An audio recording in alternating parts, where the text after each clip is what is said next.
Hola a todos y bienvenidos a esta nueva clase de este curso de Photoshop en donde vamos a explorar las herramientas de pincel corrector puntual y pincel corrector.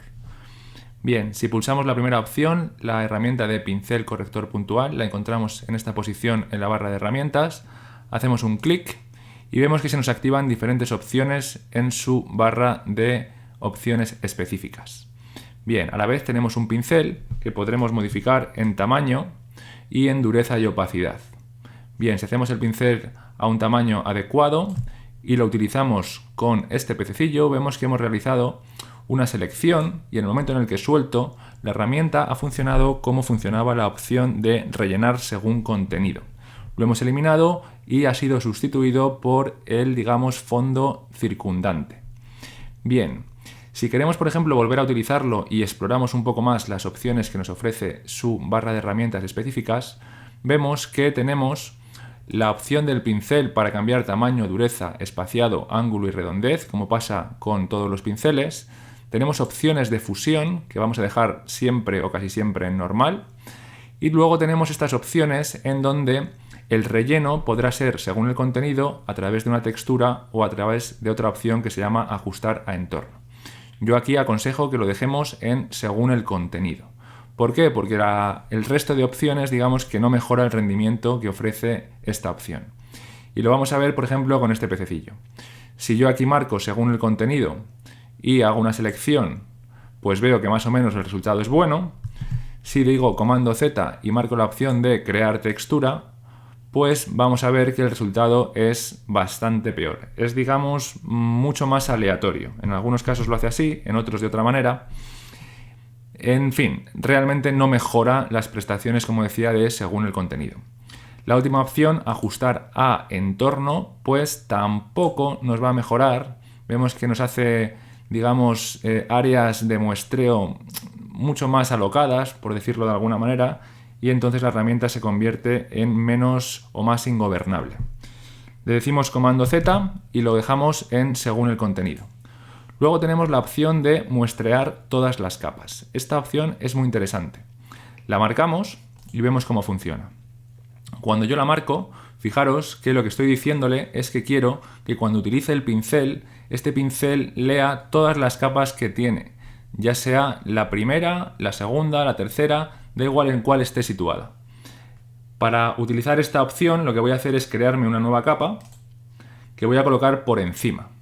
Bien, en este caso, si yo estoy en esa capa número 1, fijaros que utilizo el pincel sobre esa capa y como tengo la opción de muestrear todas las capas activa, pues realmente me está leyendo los píxeles que hay debajo, me está haciendo que la herramienta trabaje igualmente y a su vez en esa capa número 1 lo que me ha hecho es dibujarme los píxeles con los cuales ha sustituido al pez. Fijaros que si yo ahora oculto la visibilidad de la capa de fondo, lo que me encuentro es, digamos, los píxeles de trabajo de la herramienta de pincel corrector. De esta manera, lo que yo puedo hacer es en cualquier momento ocultar esa capa y volver al estado que tenía originalmente. Digamos que he hecho una corrección a través del pincel, pero que no es destructiva. Bien, esto como podéis recordar, con la herramienta de relleno según contenido avanzada, también teníamos esa opción marcando una pestañita que teníamos en las opciones de relleno. Otra de las opciones muy interesantes para utilizar esta herramienta es cuando estamos trabajando con retratos. Se utiliza mucho para el uso de corrección de imperfecciones en los rostros. Por ejemplo, en esta imagen, si nosotros quisiéramos hacer pequeñas correcciones de, llamémoslo, imperfecciones, que en realidad para mí no lo son, pero bueno, pues por ejemplo este lunar, si quisiéramos corregirlo, esta herramienta sería muy útil. Podríamos cambiar el tamaño del pincel, hacerlo más pequeño, aumentar la dureza si la tenemos muy baja, ponerla aproximadamente en un 75%, puede ser un buen valor, y marcar la zona que queremos, digamos, sustituir, e inmediatamente vemos que funciona perfectamente. También podríamos realizar este tipo de operaciones pues con otro tipo de marcas, como pudieran ser a lo mejor pues una arruguita en la frente, como pudiera ser esta o esta de aquí arriba, y vemos que efectivamente el pincel las va corrigiendo. En estos casos también es interesante la opción de marcar, muestrear todas las capas, crearnos una capa, como hemos hecho antes, en donde vamos a acumular los píxeles que vamos sustituyendo, para luego reducir su opacidad y que el efecto no sea tan drástico. Por ejemplo, en este caso de las patas de gallo, fijaros que estoy trabajando sobre la capa número 1. Si yo realizo operaciones de corrección en este punto y suelto, veo que efectivamente las he quitado, pero puede ser a lo mejor demasiado drástico. No queda del todo real que, digamos, estas arrugas de la cara concluyan de esta manera tan definitiva, ¿no? Y bueno, si nosotros lo dejáramos así, imaginaros, y yo no quisiera que este efecto fuese tan drástico como os decía, lo que puedo hacer es, sobre este elemento, que es el que está sustituyendo esas patas de gallo, vamos a decirle que aparezca, pero que no aparezca al 100%, que aparezca más bajito.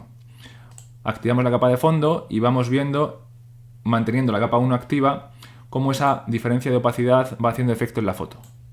Si yo le quito toda la opacidad, va a ser como si la herramienta de pincel corrector no ha trabajado, y si le pongo toda la opacidad, va a ser como si la herramienta de pincel corrector puntual ha trabajado al 100%. Entonces vamos a ir bajando para que esas arrugas se vean, pero no se vean tanto como se veían antes. Esta sería la diferencia entre antes y ahora. Como veis, lo hemos bajado bastante. Podríamos inclusive decirle que se vean todavía menos, y vemos el antes y el después. De esta manera pues nos aseguramos que nuestras correcciones se efectúan de una manera más sutil sobre los rostros. Vamos ahora a explorar cómo funciona la herramienta de pincel corrector que encontramos a la derecha de pincel corrector puntual.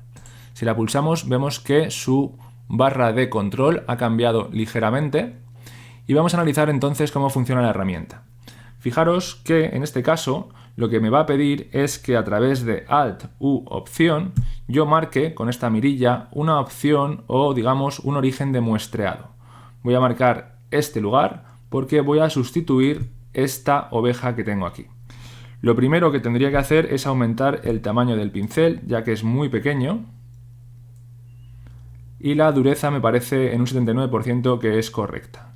La puedo dejar así, vuelvo con Alt a marcar con la mirilla el origen de muestreado, y ahora fijaros que en el pincel se me van a colocar los píxeles de ese origen de muestreado encima del lugar donde yo coloque el pincel, es decir, ese lugar que quiero que sea sustituido. Le hago un clic y si me retiro, veo que en el resultado final hay una especie como de fundido entre el origen y el final. Bien, pues iría haciendo más clics o incluso manteniendo y pulsando y arrastrando, vemos cómo esa cruceta se va moviendo al unísono que mi pincel. Bien, lo voy haciendo con cuidado, y cuando termino y suelto el botón izquierdo, veo que el resultado ha sido realizado de manera muy satisfactoria y con mucha sencillez. Bien, vamos a ver ahora entonces cómo funciona su barra de control. Si empezamos por el principio, vemos que tenemos las opciones de pincel ya clásicas. Si seguimos a la derecha, vemos que tenemos un nuevo menú, que es el origen de clonación, que vamos a verlo un poquito más adelante porque tiene cierta complicación. Luego tenemos las opciones de fusión, que vamos a elegir normalmente la opción primera, la de normal. Luego tendremos el origen, que podemos marcar muestreado o motivo. Muestreado va a ser la opción que elijamos en un 99% de los casos, ya que motivo, fijaros que ya no me pide un origen de muestreado, sino que me va a hacer a través del pincel un fundido con el motivo que yo elija previamente y el lugar donde yo cliqué. Voy a hacerle comando Z, vuelvo para atrás y vamos a marcarle la opción de muestreado. Bien, esta siguiente opción de alineado o no alineado, fijaros cómo funciona. Voy a dejarlo desactivado como lo tenemos normalmente por defecto. Si nosotros lo que quisiéramos fuera sustituir esta oveja o este grupo de ovejas por esta zona del prado, lo que haríamos sería empezar con un origen de muestra, por ejemplo aquí, y luego colocarnos en esta primera oveja. Le haríamos un primer clic, arrastraríamos y marcaríamos. Si quisiéramos seguir hacia las ovejas de la izquierda, fijaros que yo he soltado el botón izquierdo y entonces cuando vuelvo a pulsar con el pincel, el origen de muestreo vuelve a su posición original. Si suelto otra vez el pincel, botón izquierdo, y me coloco todavía más a la izquierda, lo veo más claramente. Mi pincel está en la izquierda y mi origen de muestreo sigue en su posición original. Se ha colocado en cuanto he soltado y he vuelto a cliquear el pincel en su posición original. Bien, si hago comando Z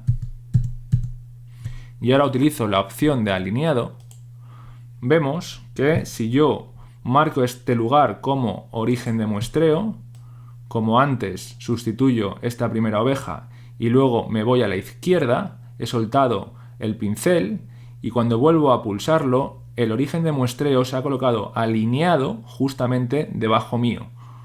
Si vuelvo a soltar el pincel y me coloco otra vez en la oveja de la izquierda, en vez de que se coloque ese origen de muestreo en su punto original, vemos que se coloca alineado justamente debajo del pincel. Bien, esta opción puede ser interesante también en algunos momentos. Vamos a darle comando Z para volver para atrás y recuperamos nuestras ovejas. La siguiente opción, no habría que hacerle mucho caso, es la opción de usar heredado y sirve para usar los algoritmos del Photoshop 2014 y versiones anteriores. En la opción de muestra tenemos por defecto la opción de actual e inferior. Esta opción conviene mantenerla de esta manera, ya que lo que vamos a hacer es, pues como pasaba antes con el pincel corrector puntual, vamos a ser capaces de muestrear las capas actuales y las que tengamos justamente debajo de la actual. Si nos creamos una capa nueva, por ejemplo la capa número 1, lo vamos a ver rápidamente, vamos a trabajar sobre esa capa y esa información se nos acumula en la capa número 1, de tal manera que nosotros, si la desactivamos, vamos a poder recuperar la información y no estamos haciendo una transformación destructiva. Las siguientes opciones, esta por ejemplo, activar para ignorar capas de ajuste al corregir, pues como su nombre indica, si tenemos capas de ajuste, las va a ignorar si la tenemos activa. A través de este ángulo vamos a cambiar el ángulo del pincel. Con esta opción vamos a trabajar el tamaño y la presión de la tableta. Y con la última opción, la de difusión, lo que vamos a hacer es cambiar los valores entre 1 y 7 para, digamos, acomodar la adaptación del color cuando hagamos los diferentes rellenos de corrección de color. Bien, llegados a este punto vamos a dar el ejercicio por finalizado y continuaremos en próximas clases con el parche, la herramienta de movimiento con detección de contenido y la herramienta de tampón de clonar. Espero que os haya gustado la clase, que lo practiquéis con vuestras propias fotografías, que es como más se aprende, y nos vemos en próximos episodios.